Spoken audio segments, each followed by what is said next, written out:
Hello everyone, कैसे हैं दोस्तों आप सब। उम्मीद करता हूं आप सब बहुत अच्छे होंगे। इस्तकबाल है दोस्तों आप सबका पसंदीदा चैनल द एग्ज़ाम्स अकेडमी में एक बार फिर से। दोस्तों इस सीरीज का जो चौथा वीडियो है लेके मैं हाजिर हो चुका हूं। जैसा कि आप सबको मालूम है कि ये सीरीज मैं कंटिन्यू कर रहा हूं और प्रीवियस सवालनामों के ज़रिए यानी हर एक सवाल को मैं तफसील से गुफ्तगू कर रहा हूँ। तो इसमें हम लोग आज देखेंगे ये जो पेपर आज लेके मैं हाजिर हुआ हूँ बीपीएससी टीआरई 1 का है। 26 अगस्त 2023 को हुआ था ये पेपर, पीजीटी का है और इसको एज ए मॉक टेस्ट आप लोग लेंगे। और प्रीवियस ईयर के सवालनामे कितने ज़रूरी होते हैं, ये बहुत ज़रूरी होते हैं दोस्तों। मैं आप क्या बताऊं आप लोगों को, बहुत ज़रूरी होते हैं ये समझ लीजिए। और इनका तज्जिया करना बहुत ज़रूरी होता है। तो आज जो मैं लेके आया हूँ ये पीजीटी का सवालनामा है, यानी 11-12 में जो पूछा गया था उर्दू के 80 सवाल, वो हम लेके हाजिर हुए हैं और जल्द से जल्द देखेंगे।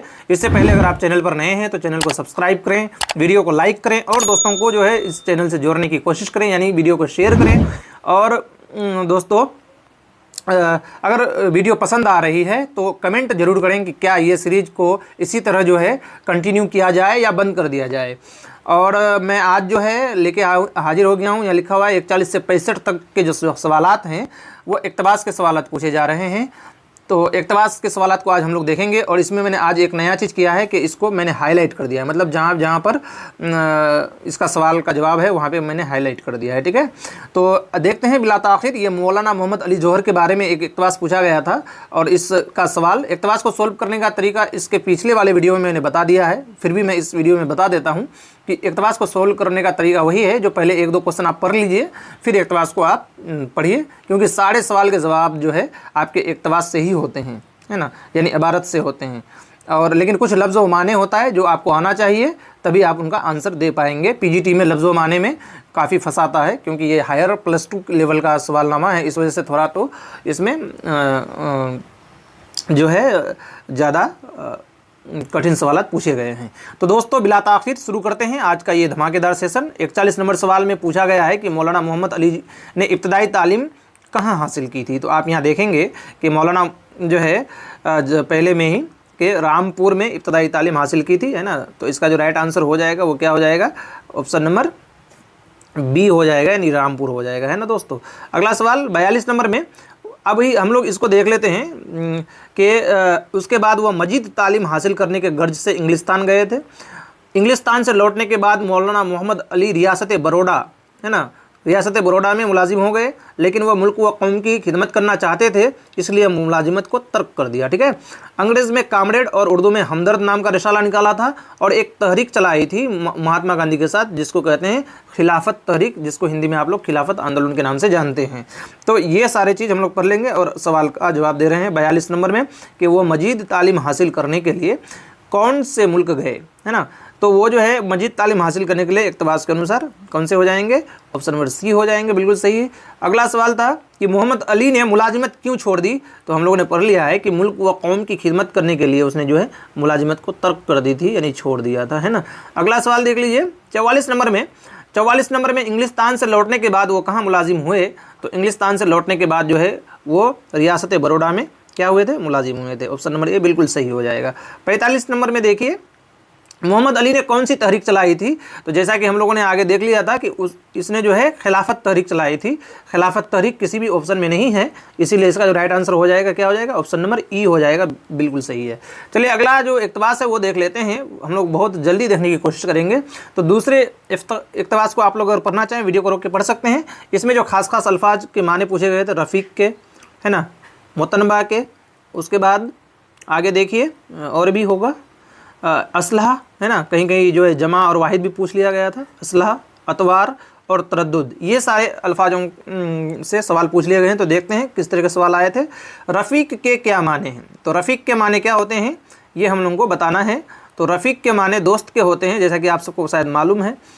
तो इसका जो राइट आंसर ए हो जाएगा। दुश्मन, दुश्मन तो नहीं होगा, जलीस। देखिए तो रफ़ीक के माने दोस्त भी होते हैं और जलीस भी होते हैं, इसीलिए जो इसका राइट आंसर हो जाएगा वो हो जाएगा ऑप्शन नंबर डी, यानी हस्ब वाला में से एक से जायद। ठीक है दोस्तों। अगला सवाल 47 नंबर में अतवार का वाहिद क्या होगा, है ना। तो अतवार का जो वाहिद होगा वो होगा तूर, क्या हो जाएगा, तूर हो जाएगा, यानी ऑप्शन नंबर बी बिल्कुल सही है, तूर की जमा है अतवार। अगला सवाल 48 नंबर में, और 48 नंबर में जो सवाल है वह है मुतनबा क्या से मुतनबा किया से क्या मुराद है? मुतनबा किया है ना, तो मुतनबा किया से क्या मुराद है? खबरदार किया है ना, तो ऑप्शन नंबर ई बिल्कुल सही हो जाएगा। जब आप इक़्तिबास को पढ़ेंगे तो आपको समझ में आ जाएगा। आप वीडियो को रोक के इक़्तिबास पढ़ लीजिएगा पहले। लफ्ज़ असलहा की जमा क्या है? तो लफ्ज़ असलहा की जमा क्या है दोस्तों? असलाहात है ना, तो असलहा की जमा असलाहात होती है, आप सबको भी मालूम है। अगला सवाल है लफ्ज़ तरद्दुद के क्या माने हैं? तो लफ्ज़ तरद्दुद के जो माने हैं वो क्या हैं? तस्वीस और परेशानी, ये दोनों लफ्ज़ तरद्दुद के माने हैं। तो इसका जो आंसर हो जाएगा, राइट आंसर वो होगा ऑप्शन नंबर डी, यानी हस्ब वाला में से एक से जायद। तो इस तरह से बीपीएससी आपको घुमाता है सवालों के जुमरे में, डी ऑप्शन और ई ऑप्शन में। तो इसीलिए आपकी तैयारी जो है बहुत अच्छी होनी चाहिए, ताकि आप बिल्कुल अच्छे से करके आ पाएँ। देखिए ये वीडियो 6 to 8, 9, 10, 11, 12 सबके लिए है। तो ऐसा ना समझें कि सिर्फ 11, 12 के लिए, 11, 12 के लिए नहीं है, बल्कि सारे क्लासों में कोई भी यहाँ से सवाल आ जाएगा। पिछले वाला जितना भी मैंने वीडियो बनाया वहाँ देखा मैंने कि पिछले वाले सवाल नामों से 2-3 सवाल तो पूछ लिया गया है, तो हूबहू, इसीलिए पिछले वाले सवाल नामों को आपको देखना ज़रूरी है। चलिए इक़्तिबास नंबर 3 को देख लेते हैं, इसमें क्या क्या खास बातें हैं। मुअज़्ज़ज़ के कोई माने पूछा गया है। 1839 में उन्होंने अंग्रेजी सरकार की मुलाजिमत इख्तियार की, सर सैयद अहमद खां के बारे में कहा गया है। उलूम की जमा पूछी गई है, वाहिद पूछा गया होगा। उसके बाद तहज़ीबुल अखलाक के बारे में पूछा गया है, जो एक रिसाला था सर सैयद अहमद खां का। तो देखते हैं उलूम का वाहिद क्या है। उलूम का वाहिद क्या होगा दोस्तों? इल्म की जमा है उलूम, इसीलिए ऑप्शन नंबर सी बिल्कुल सही हो जाएगा, है ना। अगला सवाल देख लीजिए 52 नंबर में, मुअज़्ज़ज़ के क्या माने हैं? तो मुअज़्ज़ज़ के जो माने होते हैं वो इज्जतदार के होते हैं, बावक्त होते हैं और शरीफ के होते हैं, यानी तीनों माने मुअज़्ज़ज़ के होते हैं। इसीलिए जो इसका राइट और सही आंसर हो जाएगा वो होगा ऑप्शन नंबर डी, यानी हस्ब वाला में से एक से जायद। ठीक है दोस्तों, अगला सवाल 53 नंबर में देख लेते हैं। 53 नंबर में क्या करा है कि रिसाला तहज़ीबुल अखलाक किसने जारी किया? तो रिसाला तहज़ीबुल अखलाक जो है किसने जारी किया? सर सैयद अहमद खान ने। ये सारे सवालात के जवाबात इबारत से दिए गए हैं, तो इबारत को पढ़ के ही आपको जवाब देना है, अपने मन से नहीं देना है। और सर सैयद ने अंग्रेज़ी सरकार की मुलाजिमत कब इख्तियार की थी? तो जैसे कि हम लोगों ने अभी हाईलाइट में पढ़ लिया है कि 1839 में जो है सर सैयद अहमद ने अंग्रेज़ी सरकार की मुलाजिमत इख्तियार की थी। 55 नंबर सवाल, अंजुमन किसे कहते हैं? अंजुमन किसे कहते हैं दोस्तों? तो अंजुमन जो है बज्म को भी कहते हैं और मजलिस को भी कहते हैं। अंजुमन के माने होते हैं बज्म और मजलिस। तो इसका जो राइट आंसर हो जाएगा वो आपका क्या हो जाएगा? हस्ब वाला में से एक से जायद, यानी ऑप्शन नंबर डी बिल्कुल सही हो जाएगा। अगला सवाल और अगला इक़्तिबास आप देख लीजिए 4 नंबर। इसके बाद एक इक़्तिबास मौलवी अब्दुल हक, एक मुहक्किक, सवाहना निगार, जबानदा, लुग़त नवेस, माहिर कवायद और साहिब तर्ज इंसाफ थे। जज्बात के बारे में कुछ पूछा गया है, वाहिद जमा पूछा होगा। तदवीन किसे कहते हैं, है ना। उसके बाद जो है आप देखिए सवालों को, मुहक्किक किसे कहते हैं, ये पूछ लिया गया है। मुहक्किक किसे कहते हैं? तो मुहक्किक किसे कहते हैं? किसी शय की हकीकत तलाश करने वाला, जी ना। एक होता है नक्काद और एक होता है मुहक्किक, है ना। तो नक्काद कौन होते हैं? जो तनकीद करते हैं, है ना। और मुहक्किक कौन होते हैं? जो तहकीक करते हैं, तहकीक करके किसी शय की हकीकत तलाश करते हैं, है ना, उसको मुहक्किक कहा जाता है ना। चलिए अगला सवाल 97 नंबर में, जज्बात का वाहिद क्या होगा? तो जज्बात का जो वाहिद होगा वो होगा जज्बा, ऑप्शन नंबर बी बिल्कुल सही हो जाएगा। 58 नंबर में देखते हैं, सवाल नंबर 58 में, तदवीन से क्या मुराद है? तदवीन के माने पूछ लिया गया है। देखिए लफ्ज़ व माने से बहुत सारे सवालात पूछे गए हैं, तो लफ्ज़ व माने में आपको पकड़ होनी चाहिए, है ना। इसलिए लफ्ज़ व माने में भी आप लोग जब पढ़ते हैं तो ध्यान दीजिए कि तदवीन, क्योंकि ये और मशहूर वर्ड है ये, ऐसा नहीं कि कोई ऐसा वर्ड पूछ लिया, नहीं। तदवीन जो है एक बहुत मशहूर वर्ड है, इसलिए इसको पूछा गया है। तो तदवीन के माने होते हैं तरतीब देने या मुरत्तब करने का अमल, यानी ऑप्शन नंबर बी बिल्कुल सही हो जाएगा, है ना। अगला सवाल 59 में 59, लुग़त नवेस क्या है? लुग़त नवेस में जब आप देखेंगे यहाँ 2 लफ्ज़ है, एक तो लुग़त जिसको डिक्शनरी कहते हैं और एक नवेश, यानी 2 लफ्ज़ों से मिलके बना है ये, इसीलिए इसको क्या कहेंगे? मुरक्कब लफ्ज़ कहेंगे। जब 2 लफ्ज़ों से कोई लफ्ज़ मिलके बनता है तो उसे मुरक्कब कहते हैं, और जो एक ही हुर्फ वाले होते हैं वो मुफर्रद होते हैं, है ना।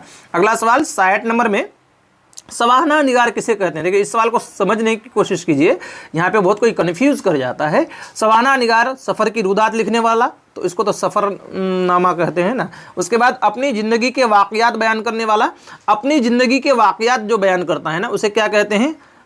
उसको कहते हैं खुद नविस्त। क्या कहते हैं? खुद नविस्त। इंग्लिश में उसी को ऑटोबायोग्राफी कहा गया है, खुद नविस्त को। तो इसीलिए जो है ना ऑप्शन बी नहीं होगा। बहुत कोई हालांकि ऑप्शन बी लगा के आ जाएगा और गलत हो जाएगा उनका। दास्तान सुनाने वाला तो दास्तान गो हो जाता है, वो भी नहीं होगा। हस्ब बाला में से एक से जायद, ये भी नहीं होगा। तो कौन होगा? हस्ब बाला में से कोई नहीं, है ना। तो सवाना निगार असल में कहते किसको हैं, अब हम लोग इसको जान लेते हैं कि सवाना निगार असल में कहा किसको जाता है।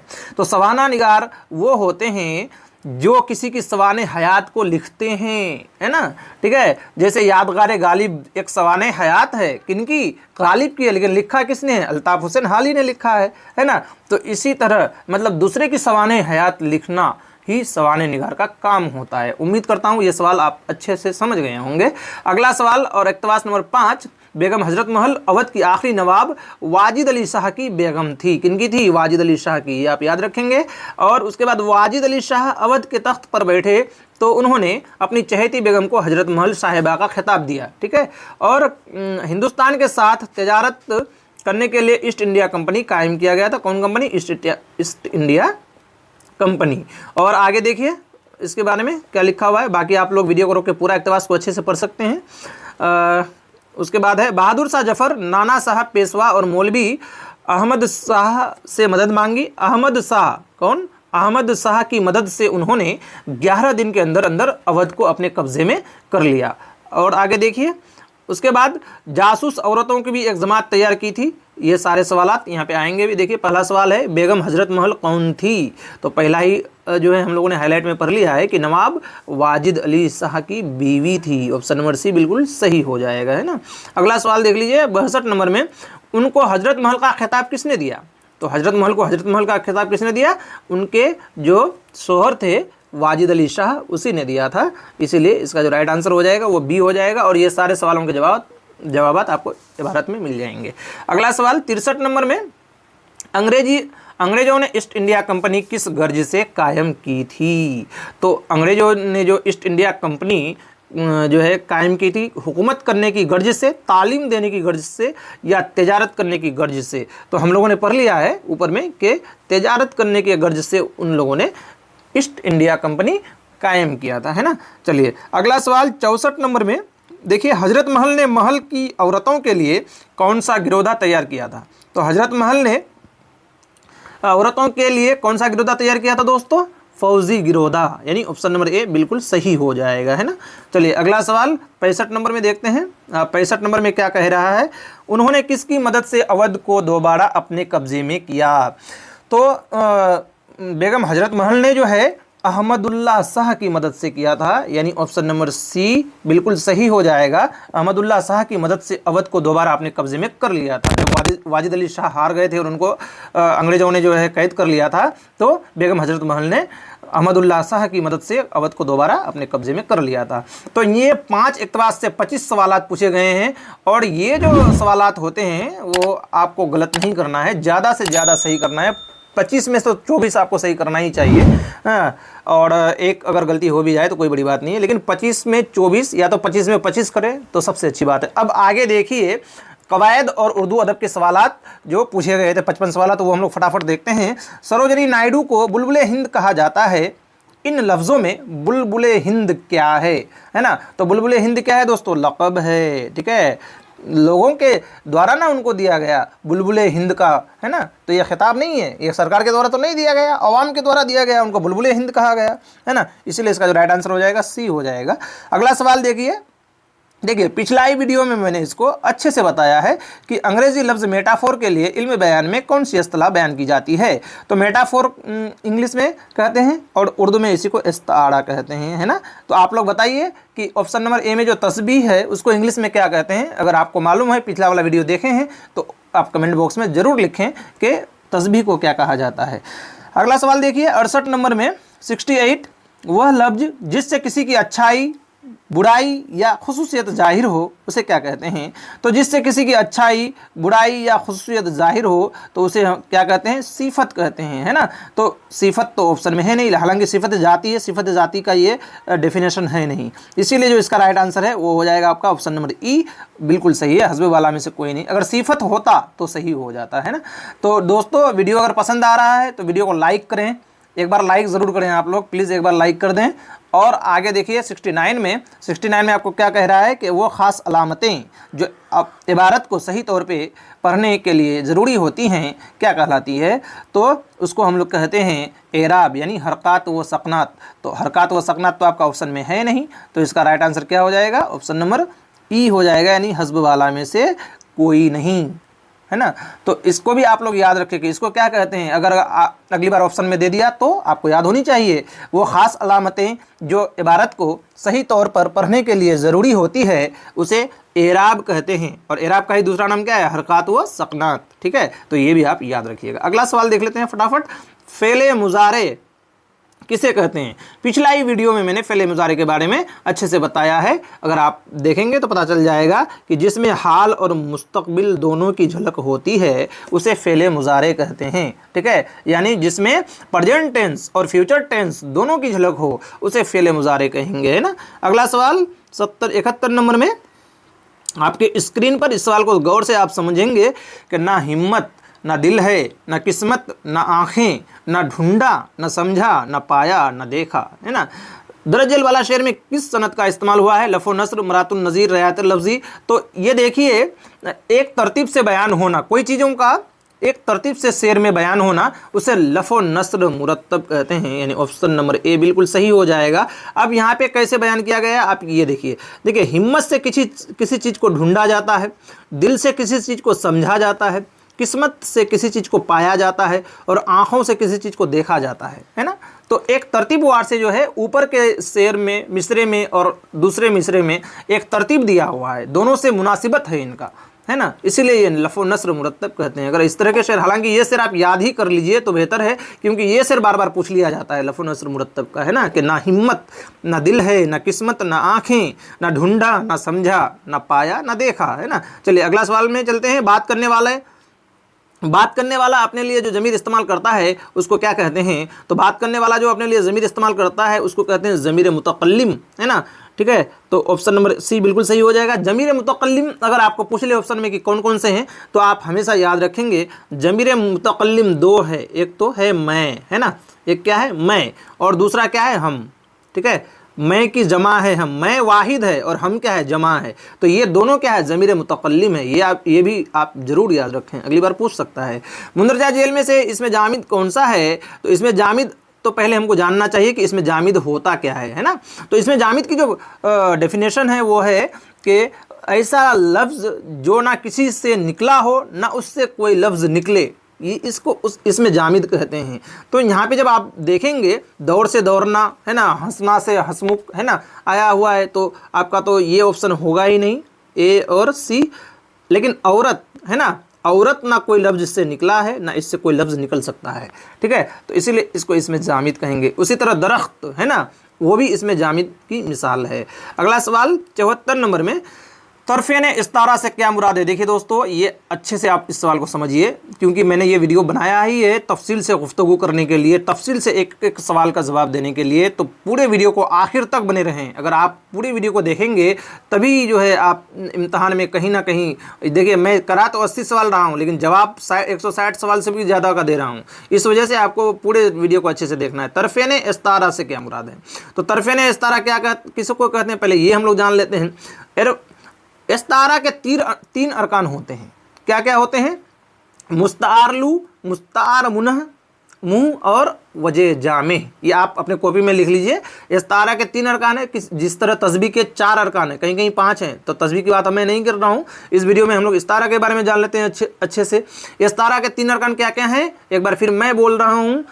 जो है पहला है मुस्तारलू, फिर दूसरा है मुस्तार मुनह और तीसरा है वजह जामे। तो ये जो मुस्तार लू और मुस्तार मुनह है, इसी के जोर को तरफ़ेन इस्तारा कहते हैं। जिसमें मुस्तार लू और मुस्तार मुनह हो उसे ही तरफ़ेन इस्तारा कहेंगे। तो यहाँ पे जब आप ऑप्शन को पढ़ेंगे तो यहाँ वैसा कुछ भी ऑप्शन में दिया हुआ नहीं है, किसी एक को किसी दूसरी सी तस्बीह देना नहीं, ये तो होगा ही नहीं। उसके बाद वो चीज़ जिससे किस तस्बीह दी जा रही है ये भी नहीं होगा, वो सही जिससे तस्बीह दी जा रही है ये भी नहीं होगा। तो इसका जो राइट आंसर होगा ऑप्शन नंबर ई होगा, यानी मुस्तार लहू और मुस्तार मुनह मिलकर के तरफ़ेन इस्तारा बनता है। ये है इसका सही डेफिनेशन। उम्मीद करता हूं दोस्तों ये सवाल आपको समझ में आया होगा, अगली बार आप बिल्कुल भी गलत नहीं करेंगे। उसी तरह तस्बीह के बारे में भी मैं बताऊंगा। अगला सवाल देखिए 75 नंबर में, मुंदरजा जेल में से किसके लफ्जी माने जानबूझकर अनजान बनने के हैं। ये तो हलवा सवाल है भाई। जानबूझ के अनजान बनना होता है तजाहुल आरफाना, है ना। क्या होता है, तजाहुल आरफाना को कहते हैं जानबूझकर अनजान बनना। एकदम इसको आप रट लीजिए, ये पूछा जाता है।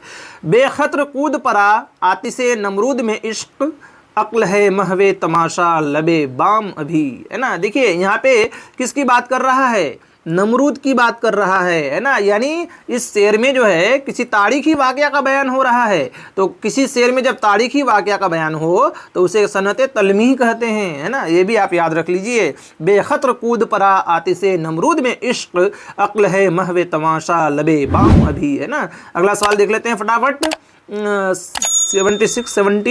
77 शेर शुक्र होना के क्या माने हैं। तो शेर शुक्र होना के जो माने होते हैं वो होते हैं बाहम इख्तलात होना। क्या होते हैं, बाहम इख्तलात होना। ऑप्शन नंबर बी बिल्कुल सही है। अगला सवाल देखिए, खुदा की लाठी में आवाज़ नहीं। तो खुदा की लाठी में आवाज़ नहीं, लास्ट में ना आया ना नहीं आया तो कहावत, अगर ना आ गया तो मुहावरा, है ना। ठीक है, तो लास्ट में अगर ना आएगा तो वो मुहावरा होगा, लेकिन लास्ट में ना नहीं आएगा तो वो कहावत या जरबुल मिस्ल हो जाएगा। अगला सवाल देखिए 79 में कि बामाने अल्फाज से पहले लगने वाले हरूफ या अल्फाज को क्या कहते हैं। तो बामाने यानी जो मीनिंग के साथ होता है और आगे लगे उनके, अगर पहले लगेगा तो उसको साबिका कहेंगे और बाद में लगेगा तो लाहका कहेंगे। पहले भी वीडियो में मैंने बताया था, जो साबिका कहते हैं उसको उपसर्ग कहते हैं, लाहका को प्रत्यय कहते हैं। इसी को इंग्लिश में साबिका को प्रीफिक्स कहते हैं और लाहका को सफिक्स कहते हैं। ठीक है दोस्तों, तो तीनों ज़बानों में मैंने आपको बता दिया है। अगला सवाल देखिए, किसी चीज़ को किसी चीज़ से मुसाबा या हम शकल करार देने को क्या कहते हैं। तो उसको कहते हैं तस्बीह। तो क्या आपके ऑप्शन में तस्बीह है, नहीं है, इसीलिए जो इसका राइट आंसर होगा वो ऑप्शन नंबर ई हो जाएगा, है ना। किसी चीज़ को किसी चीज़ से मुसाबा या हम शकल करार देना तस्बीह कहलाता है। तस्बीह तो ऑप्शन में है नहीं, इसीलिए ऑप्शन नंबर ई बिल्कुल सही है। अगला सवाल, कलाम में ऐसी चीज़ों का जिक्र करना जिनमें आपसी मुनासिबत या ताल्लुक़ पाया जाए उसे क्या कहते हैं। तो कलाम में ऐसी चीज़ों का जिक्र करना जो है क्या कहलाता है दोस्तों, उसको कहते हैं मरातुन नज़ीर। देखिए मैं सिर्फ आंसर बता रहा हूँ, नहीं तो वीडियो बहुत तवील हो जाएगी, आप लोग बाकी ऑप्शन अच्छे से पढ़ सकते हैं। ठीक है, तो कलाम में ऐसी चीज़ों का जिक्र करना जिनमें आपसी मुनासिबत या ताल्लुक़ पाया जाए उसे कहते हैं मरातुन नज़ीर। जैसे एक मीर तकी मीर का जो मशहूर शेर है, पत्ता पत्ता बूटा बूटा हाल हमारा जाने हैं, जाने ना जाने गुल ही ना जाने बाग तो सारा जाने हैं, है ना। तो इस शेर में क्या है, बाग के सब चीज़ों के बारे में बताया गया। पत्ता बूटा, बूटा मतलब जड़ होता है ना। उसके बाद सारे चीज़ जो है बाग से ही रिलेटेड है, इसीलिए इसको मरातुन नज़ीर कहेंगे। इस शेर को भी आप लोग याद रखिएगा, कभी कभी पूछ लेगा कि ये शेर में कौन सी सनत है तो आप मरातुन नज़ीर बता देंगे अगर कभी शेर पूछ लिया तो, है ना। चलिए अगला सवाल 82 में, जेल में से किसका शुमार लवाजम इस्म में नहीं होता। तो लवाजम इस्म 3 होते हैं, क्या क्या होते हैं, जिन्स, तादाद और हालत। क्या क्या होते हैं, जिन्स, तादाद और हालत होते हैं। तो यहाँ पे तो 2 दिया हुआ है, जिन्स, ठीक है, तादाद भी है लवाजम इस्म। एक होता है क्या, तादाद। क्या होता है, तादाद। ये आप लोग लिख लीजिए, ये पूछा जाता है एग्जाम में, है ना, कि लवाजम इस्म कितने हैं, 3 है। अगली बार पूछ लिया जाएगा लवाजम इस्म कितने हैं, 3 हैं। कौन कौन है, तो एक तो जिन्स हो गया, एक तादाद हो गया और एक हो गया, अच्छा जिन्स, तादाद और हालत। सॉरी, हालत लिखना था मुझे, तो यहाँ पे हालत हो जाएगा, आप लोग हालत लिख लीजिएगा, ठीक है, हालत हो जाएगा यहाँ पर, है ना। तो जिन्स, तादाद और हालत, ये 3 जो होते हैं लवाजम इस्म होते हैं। लेकिन यहाँ पे क्या दिया हुआ है आपका, फेल, है ना। तो फेल जो है लवाजम इस्म नहीं है, यहाँ पे नहीं पूछा गया है। देखिए ये नहीं को ध्यान रखिएगा, ठीक है। तो यहाँ पे जो राइट आंसर हो जाएगा आपका क्या हो जाएगा, option number B, fail. Fail लवाजम इस्म नहीं है, ठीक है, बाकी 2 हैं और एक हालत। चलिए अगला सवाल 83 में, वो सिफत जिससे किसी चीज़ की अंदरूनी हालत या खुसूसियत जाहिर हो उसे क्या कहते हैं। तो वह सिफत जिससे किसी चीज़ की अंदरूनी हालत या खुसूसियत जाहिर हो उसे कहते हैं सिफत जाती। किसे क्या कहते हैं दोस्तों, सिफत जाती कहते हैं। देखिए उधर सिफत का जो है डेफिनेशन, परिभाषा पूछा था, यहाँ पे सिफत जाती का पूछा गया है, ये ध्यान रखना है। आप लोग बताइए, मैं पिछला वीडियो में बताया था सिफत अददी किसे कहते हैं, कमेंट बॉक्स में आप लोग लिख के बताइए सिफत अददी किसे कहा जाता है। अगला सवाल 84 नंबर में, जमीर की कितनी किस्में हैं।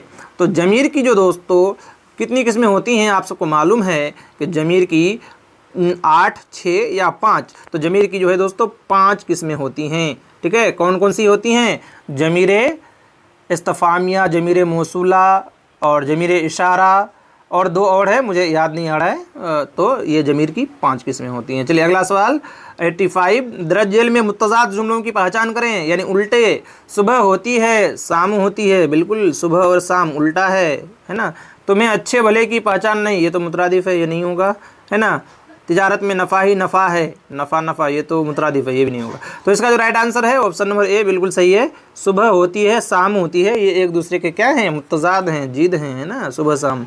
अगला सवाल 86 नंबर में, हम्माद क्या है?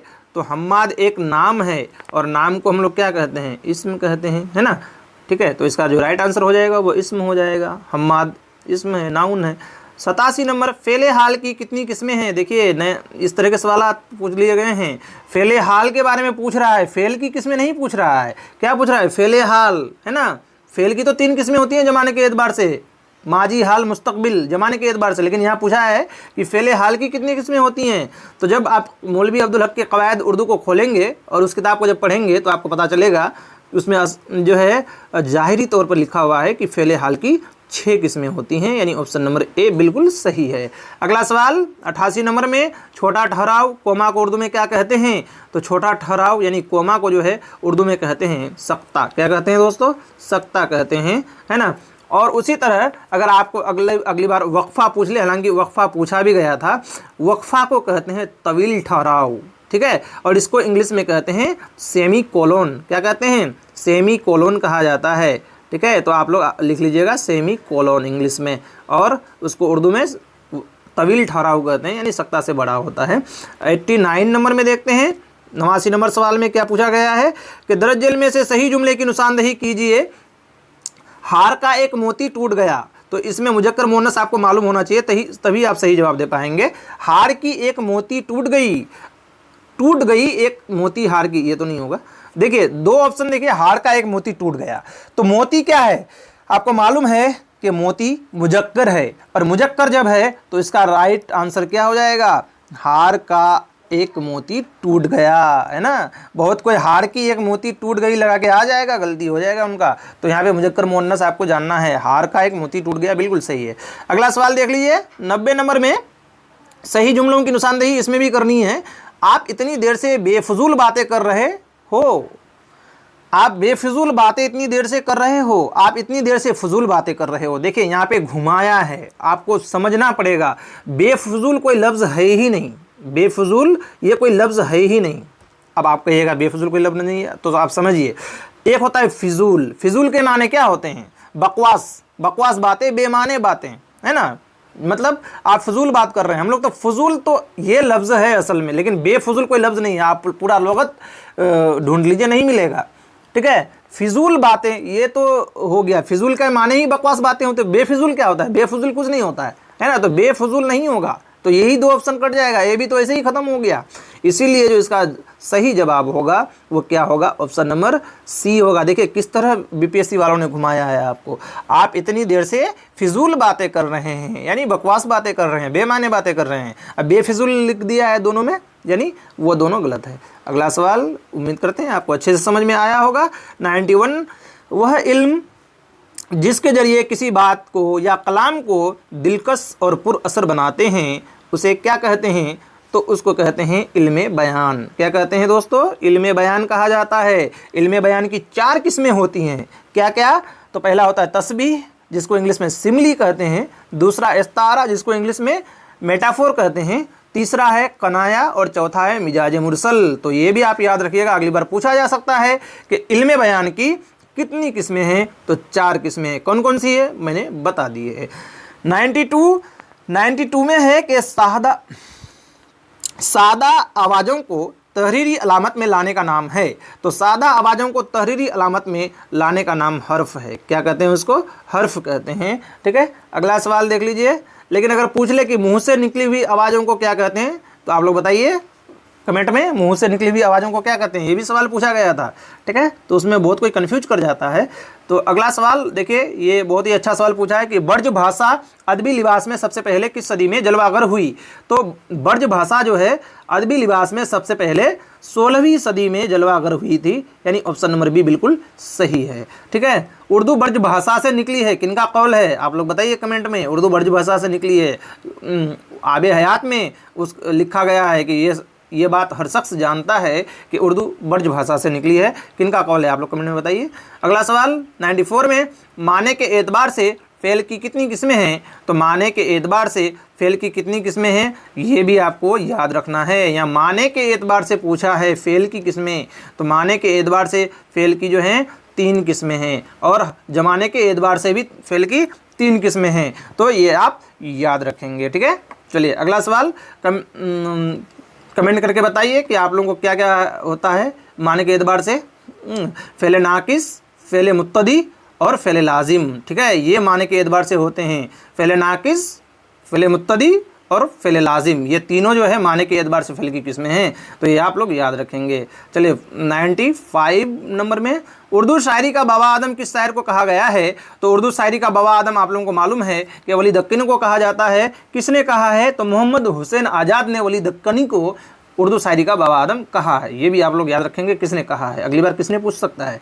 खड़ी बोली का उर्दू के साथ माँ बेटी का रिश्ता है, ये कौल किसका है। तो मिर्ज़ा खलील अहमद बेग साहब कहते हैं कि खड़ी बोली का उर्दू के साथ माँ बेटी का रिश्ता है। ऑप्शन नंबर सी बिल्कुल सही हो जाएगा। 97 नंबर में मसूद हुसैन खां के मुताबिक उर्दू किस ज़बान से निकली है। तो उसने नवाहे दिल्ली के इलाके को कहा है। तो नवाहे दिल्ली तो आपका ऑप्शन में है नहीं, इसीलिए इसका राइट आंसर क्या हो जाएगा, ई हो जाएगा। तो आप लोग याद रखिएगा मसूद हुसैन खां ने किसको कहा है, तो नवाहे दिल्ली को कहा है ना, दिल्ली के इलाके को। 98 नंबर में उर्दू की इब्तदा का सुराग पाली में तलाश करना चाहिए, ये कौल किन से मंसूब है। तो ये कौल जो है दोस्तों वो शौकत सब्ज़वारी का है कि उर्दू की इब्तदा का सुराग पाली में तलाश करना चाहिए। अगला सवाल 99 नंबर में ड्रामा अनारकली में अनारकली की बहन का नाम क्या है। ड्रामा अनारकली में अनारकली की बहन का नाम है शुरैया, है ना। आप लोग बताइए ड्रामा अनारकली कब लिखी गई थी और किसने लिखी थी। 100 नंबर सवाल अल्लामा इकबाल की तारीख़ पैदाइश क्या है। तो अल्लामा इकबाल की जो तारीख़ पैदाइश है आप लोगों को बखूबी पता होगा कि सियालकोट में 9 नवंबर 1877 को जो है अल्लामा इकबाल पैदा हुए थे। तो ऑप्शन में 9 नवंबर तो है ही नहीं, इसीलिए जो इसका राइट आंसर होगा वो होगा ऑप्शन नंबर ई, यानी हस्बी वाला में से कोई नहीं। तो 9 नवंबर 1877 को सियालकोट में अल्लामा इकबाल की पैदाइश हुई थी, जुम्मा का दिन था, मालूम है आप लोगों को। और उसके बाद 21 अप्रैल 1938 को लाहौर में इनका इंतकाल हो गया था। तो दोनों डेट आप लोग याद रखिए, वफ़ात और पैदाइश दोनों याद रखना है। अगला सवाल 101 नंबर में जो है कहा जा रहा है कि अशरफ बियाबानी के वालिद का क्या नाम था। देखिए गोलकुंडा और बीजापुर ये दो आदिल शाही और जो है कुतुब शाही दौर को आप लोग जरूर देख के जाएंगे। यहाँ से काफ़ी सवालात इस बार आ गए थे, इसलिए उसको जरूर देख के जाएं एग्जाम से 1-2 दिन पहले। अशरफ बियाबानी के वालिद का क्या नाम था। तो अशरफ बियाबानी के जो वालिद का नाम था वो था सैयद जियाउद्दीन रफ़ाई बियाबानी, यानी ऑप्शन नंबर सी बिल्कुल सही है, सैयद जियाउद्दीन रफ़ाई बियाबानी। अगला सवाल 102 नंबर आपके स्क्रीन पर आदिल शाही हुकूमत कब से कब तक कायम रही। तो आदिल शाही जो हुकूमत थी वो 1490 से लेके 1686 तक कायम रही थी, यानी ऑप्शन नंबर ए बिल्कुल सही है। देखिए आदिल शाही हुकूमत से और कुतुब शाही हुकूमत से बहुत सारे सवाल पूछे जाते हैं। मीर तकी मीर के उर्दू में कितने दीवान हैं। तो मीर तकी मीर के यहाँ पे उर्दू वाला पूछा है, तो उर्दू के 6 दीवान हैं। इसके टोटल दीवान अगर पूछ लेंगे तो टोटल जो है इनके दीवान 7 हैं। कितने हैं, 7, एक फारसी में और 6 उर्दू में, है ना, यानी 6 + 1, है ना, 6 उर्दू में है और 1 फारसी में है। तो ऑप्शन में तो 6 है नहीं, है ना। तो इसका जो राइट आंसर हो जाएगा वो होगा आपका ऑप्शन नंबर ई, यानी हस्ब वाला में से कोई नहीं, है ना। मृतकी मीर के उर्दू में 6 दीवान थे। अगला सवाल 104 नंबर, जोश के बारे में नीचे दिए गया मिसरा किसने कहा है। जोश के अफकार को मानेंगे मुस्तकबिल की रूह। ये खुद जो है जोश मली आबादी ने ही कहा था कि जोश के अफकार को मानेंगे मुस्तकबिल की रूह। देखिए घुमाने के लिए आपको कह दिया कि जोश का इस मिसरा को किसने कहा, जबकि वही कहा है ना। अगला सवाल कैफिया का मुसन्निफ कौन है? तो कैफिया एक बहुत ही मशहूर किताब है, किनकी है? कैफिया आजमी की है? जी नहीं, कैफिया आजमी की नहीं है, बर्ज मोहन दत्तात्रेय कैफी बिल्कुल इसी का है। कैफिया बहुत ही मशहूर किताब है, बर्ज मोहन दत्तात्रेय कैफी की है। अगला सवाल 106 नंबर में, प्राकृत लक्षणम, प्राकृत लक्षणम, लक्षणम, हाँ, प्राकृत लक्षणम किसकी किताब है? तो प्राकृत लक्षणम पाणिनि की है, चंड की है या हेमचंद की है? तो प्राकृत लक्षणम जो है चंड की किताब है। देखिए अलग टाइप के सवालात हैं, तो इनको आपको मुताला करने की ज़रूरत है। फसाहत व बलागत में बलागत का मफहूम क्या है? तो फसाहत व बलागत में जो है, बलागत के माने होते हैं शेर या जुमले में मानवी गहराई, और सनमर सी बिल्कुल सही है। ठीक है, अगला सवाल देख लेते हैं। आपके स्क्रीन पर विकट कहानी क्या है? तो विकट कहानी एक तो मसनवी है, आप तो ये जान लीजिए कि ये एक मसनवी है, और विकट कहानी का दूसरा नाम है बारहमासा। बारहमासा के नाम से इनको जाना जाता है। किसने लिखा है अगर पूछ ले अगली बार? तो अफजल झंझानवी ने लिखा है, और अफजल झंझानवी का ही जो है अगला नाम यानी दूसरा नाम है अफजल पानीपति। तो इस तरह अगर पूछ ले कि अफजल झंझानवी या अफजल पानीपति, तो दोनों एक ही है। क्या लिखा है? बहुत ही मशहूर मसनवी विकट कहानी लिखा है, बारहमासा के नाम से जाना जाता था, यानी 12 महीने में उसका जिक्र किया, मतलब 12 महीने का उसमें जिक्र है। ज़मीर मौसूला की तारीफ क्या है? ठीक है, ज़मीर मौसूला के बारे में बताना है, जिसमें सवाल पूछा गया हो और उसका जवाब दिया गया हो। नहीं, ये तो नहीं है। जो इस्म की जगह एक इजाफी जुमले के साथ इस्तेमाल हो और जिसमें उसके बारे में कुछ कहा गया हो, उसे ज़मीर मौसूला कहते हैं। बिल्कुल सही है, ऑप्शन नंबर बी बिल्कुल आपका सही है। जिस इस्म की जगह एक इजाफी जुमले के साथ इस्तेमाल हो और जिसमें इसम के बारे में कुछ कहा गया है, उसे ज़मीर मौसूला कहते हैं। बिल्कुल सही है। अगला सवाल 110 नंबर में, मीर तकी मीर का तस्करा नकातुस सोरा किस ज़बान में है? तो नकातुस सोरा जो है किस ज़बान में है? ये फारसी ज़बान में है। किस में है? फारसी। ऑप्शन नंबर ए बिल्कुल सही हो जाएगा। लेकिन अगर इससे 2-3 सवाल आपको और भी पूछा जा सकता है। नकातुस सोरा कब लिखी गई अगर पूछ लेगा, तो ये 1752 में लिखी गई थी। कब लिखी गई थी? 1752 में। कितने शायरों का जिक्र किया गया है इसमें? तो 103 उर्दू शायरों का जिक्र किया गया है नकातुस सोरा में। मुख्तसर हालात पेश किया गया है 103 उर्दू शायरों का। अगर कह ले कि उर्दू की पहली तज़किरा कौन सी है ना, या किसकी है, तो उर्दू की जो पहली तज़किरा है वो नकातुस सोरा है ना, जो 1752 में लिखी गई। 103 सोराओं का जिक्र है और फारसी ज़बान में है। किनकी है? तो मीर तकी मीर की है। ठीक है, तो ये कई सवालात के जवाब आपको मिल गए। अगला सवाल, जेल में किस शायर का ताल्लुक दबिस्तान लखनऊ से है? तो जुर्रात, ये तो दिल्ली से थे, जुर्रात का ताल्लुक दिल्ली से है। ठीक है, ये नहीं होगा। और आतिश लखनवी बिल्कुल सही है, ये होगा। नासिक लखनवी ये भी होगा। तो इसका जो राइट आंसर है वो हो जाएगा ऑप्शन नंबर डी, यानी हस्ब वाला में से एक से जायद जो शायर हैं, यानी आतिश लखनवी और नासिक लखनवी, लखनवी दबिस्तान के जो है बहुत ही मशहूर शायर थे। अगला सवाल 112 नंबर में, कृष्णचंद की किताब पौधे का मौजू क्या है? तो कृष्णचंद की जो किताब पौधे जो लिखा था उसने तरक्की पसंद की हैदराबाद कॉन्फ्रेंस की रुदात पेश की गई है। इसमें बिल्कुल ये सही है, ऑप्शन नंबर ए है ना, कि तरक्की पसंदों की जो हैदराबाद में जो कॉन्फ्रेंस हुआ था उसकी रुदात को पेश किया गया है पौधे नाम की किताब में, है ना। अगला सवाल 113 नंबर में आपके स्क्रीन पर, सादत हसन मंटू का मजमून 3 गोले किसके बारे में है? तो सादत हसन मंटू ने एक मजमून लिखा था 3 गोले, मीरा जी के बारे में लिखा था। ऑप्शन नंबर सी बिल्कुल सही है। अगला सवाल 114 नंबर में, मसनवी ख्वाब ख्याल किस शायर की है? तो मसनवी जो ख्वाब ख्याल है ये बहुत ही मशहूर मसनवी है, मीर असर की है ना। मीर असर की मसनवी है, मसनवी ख्वाब ख्याल। लेकिन एक बात आप यहाँ ध्यान दीजिए कि मसनवी ख्वाब ख्याल तो मीर असर की है, लेकिन मीर तकी मीर की भी है। ठीक है, अगर पूछ ले कि मीर असर के अलावा मसनवी ख्वाब ख्याल के नाम से किसने किताब लिखी है, तो मीर तकी मीर ने भी लिखी है। यानी ख्वाब ख्याल के नाम से मीर तकी मीर ने भी मसनवी लिखी है और मीर असर ने तो लिखी है, तो दोनों सही हो जाएगा। ठीक है, अगला सवाल देख लीजिए 115 नंबर में, जिंदों की तारीफ को कसीदा बोलते हैं और मुर्दों की तारीफ को, जिसमें तासुफ और अफसोस भी शामिल होता है, मरसिया कहते हैं। मरसिया की ये तारीफ किसने की है? तो दोस्तों ये बहुत ही मशहूर कौल है अल्ताफ़ हुसैन हाली का, है ना, कि जिंदों की तारीफ को उसने कसीदा कहा है और मुर्दों की तारीफ को, जिसमें तासुफ और अफसोस भी शामिल होता है, उसे मरसिया कहते हैं। ठीक है, अगला सवाल 116 नंबर में, पिघला नीलम किसका शेरी मजमुआ है? पिघला नीलम जो है किनका शेरी मजमुआ है? तो ये जो शेरी मजमुआ है वो है सज्जाद ज़हीर का, है ना। सज्जाद ज़हीर का बहुत ही मशहूर मजमुआ है पिघला नीलम। अगला सवाल देखिए, थका मानिंदा क़याम गाह तक पहुँचा तो साहिब मकान को मुंतज़र और किसी कदर मुतफक्किर पाया। ये साहब कुछ अरसे से बीमार हैं और एक तरह की दिमागी उलझन में मुब्तला रहते हैं। मैं उनसे वक्त के मामलात का तज़किरा बचा जाता था कि उनकी दिमागी उलझन और ज़्यादा ना बढ़ जाए।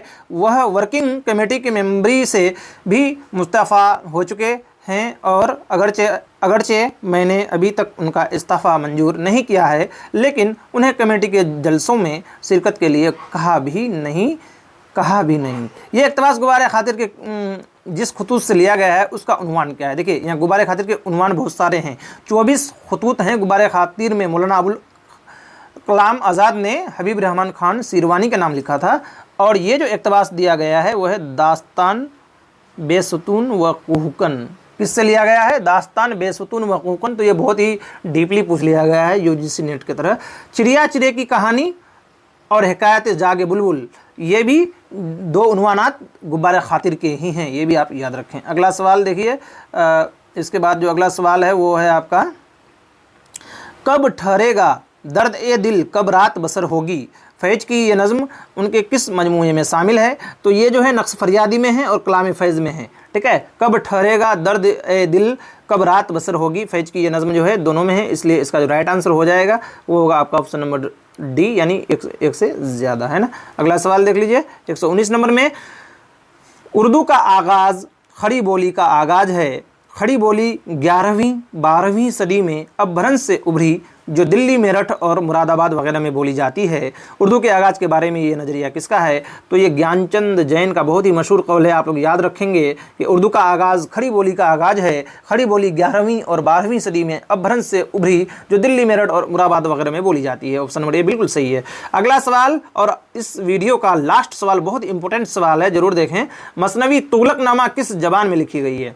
तो मसनवी तुगलकनामा जो है ये फ़ारसी ज़बान में लिखी गई है, लेकिन एक बात आप यहाँ पे ध्यान दीजिए कि मसनवी जो तुगलकनामा है वो किसकी है ना। तो मसनवी तुगलकनामा अगर पूछ लिया कि अगली बार कि किसकी है, तो ये अमीर खुसरो की मसनवी है। किनकी है? अमीर खुसरो की है। और अमीर खुसरो ने इस मसनवी में गियासुद्दीन तुगलक के बारे में लिखा है। किसके बारे में? तो ये 2 सवाल आपने जान लिया। तुगलकनामा अमीर खुसरो का है और तुगलकनामा में किसका जिक्र किया गया है? तो गियासुद्दीन तुगलक का जिक्र किया गया है। और किस ज़बान में है? तो फ़ारसी ज़बान में है। दोस्तों, कैसा लगा ये वीडियो आप लोगों को? उम्मीद करता हूँ बहुत अच्छा लगा होगा। और अगर पसंद आया है तो वीडियो को लाइक, शेयर और सब्सक्राइब ज़रूर करें। चैनल को सब्सक्राइब करें, दोस्तों तक शेयर करें, ताकि क्या ये सीरीज़ आगे कंटिन्यू करना चाहिए नहीं करना चाहिए, आप लोग ज़रूर अपनी राय बताएं, ताकि मैं वीडियो बनाते रहूं। और आप लोगों का इम्तहान बहुत नज़दीक है, तो आप लोग तैयारी बरकरार रखें। और मेरा हमसे जितना हो पाएगा मैं आप लोगों को कोशिश करूँगा ज़्यादा से ज़्यादा जो है मैटर फराहम करने की। तो आज के लिए इतना ही, फिर मिलते हैं इस सीरीज़ का 5वां वीडियो लेके। आज के लिए इतना ही। अल्लाह हाफिज़ व अस्सलाम।